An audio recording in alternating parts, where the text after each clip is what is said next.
जी जनाब, तो हमने एशिया, अफ्रीका और यूरोप से रिलेटेड जितने इंपॉर्टेंट एमसीक्यूज बनते थे, जितने इंपॉर्टेंट वन लाइनर्स बनते थे, वो हमने डिस्कस कर लिए और मैप के साथ उनको पढ़ लिया और समझ लिया। अब हम आते हैं एक नेक्स्ट कॉन्टिनेंट की तरफ जिसको हम कहते हैं साउथ अमेरिका। तो आज साउथ अमेरिका के बारे में जितने इंपॉर्टेंट एमसीक्यूज होंगे उनको पढ़ेंगे, मैप में देखेंगे, समझेंगे और आगे बढ़ते जाएंगे। Let's go to the screen. जी जनाब, तो इस मैप को देख लीजिए, ये है आपका साउथ अफ्रीका का मैप, ठीक है, जो जिसके एक साइड पे आपके अटलांटिक ओशन आ रहा होता है तो एक साइड पे आपका पैसिफिक ओशन आ रहा है। अब इससे रिलेटेड जितने इंपॉर्टेंट एमसीक्यूज बनते हैं, आप देख रहे होंगे कि इसमें इंपॉर्टेंट सबसे बड़ा जो एरिया नजर आ रहा है दैट्स ब्राजील। तो ब्राजील से रिलेटेड ये सवाल आता है कि साउथ अफ्रीका का वो कौन सा कंट्री है जो बाय लैंड एरिया बिल्कुल सबसे बड़ा है। तो remember this, that is Brazil. आपको मैप नजर आ रहा होगा तो आपको जहन में रहेगा।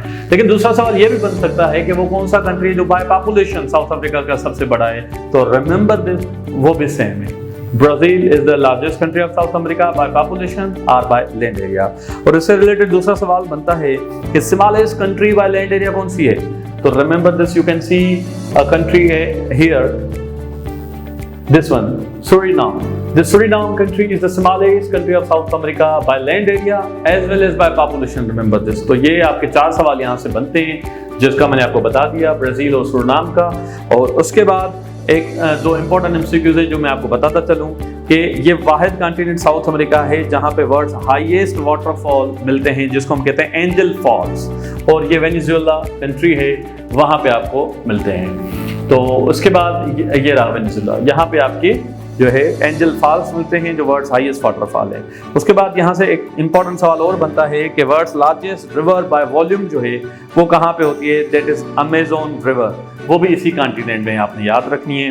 और उसके बाद साउथ अमेरिका में हाईएस्ट कैपिटल सिटी ला पास, वो आपकी यहाँ पे बोलिविया के अंदर आती है। जो highest capital city of the world है ला पास, वो बोलिविया में आती है। ये भी एक इंपॉर्टेंट चीज़ यहाँ पे बनता है। और उसके बाद फिर आप सवाल ये आता है कि highest commercially navigable lake in the world जो है ना वो कहाँ पे आती है, वो भी साउथ अमेरिका में आती है जिसको हम कहते हैं लेक टिटिकाका। तो ये इंपॉर्टेंट एमसीक्यूज यहाँ से आपके बनते हैं जिनको आपने याद करना है। तो आए अब हम मिलते हैं एक और कॉन्टिनेंट के साथ। जी, तो after south America now let's discuss the North America. और नॉर्थ अमेरिका से रिलेटेड जितने इंपॉर्टेंट एमसीक्यूज आते हैं, वन लाइनर्स आते हैं, उनको कवर करने की कोशिश करते हैं। आए तो मिलते हैं मैप में और इन चीज़ों को समझने की कोशिश करते हैं। जी जनाब, तो this is the map of North America, you can सी। तो यहाँ पे दो बड़ी मेजर कंट्रीज आती हैं जिनको हम कनाडा और यूएस कह रहे होते हैं, ठीक है। तो यहाँ से एक इंपॉर्टेंट एमसीक्यूज बनता है कि USA is the largest country by population in North America. अगर हम पॉपुलेशन की बात करें तो USA is the largest country of North America. और अगर लार्जेस्ट कंट्री बाय एरिया कहें तो remember this, that is Canada. You can see the difference, right. तो Canada is the largest country by area और USA is the largest country by population. और अगर मैं आपसे पूछूं कि वो कौन सा कंट्री है इस मैप में जो smallest country of the North America है और smallest country by North America by land भी है और बाय एरिया भी है, तो remember this, you can see this small island country Saint Kitts and Nevis that comes here, that is the smallest country of North America by area and by population as well.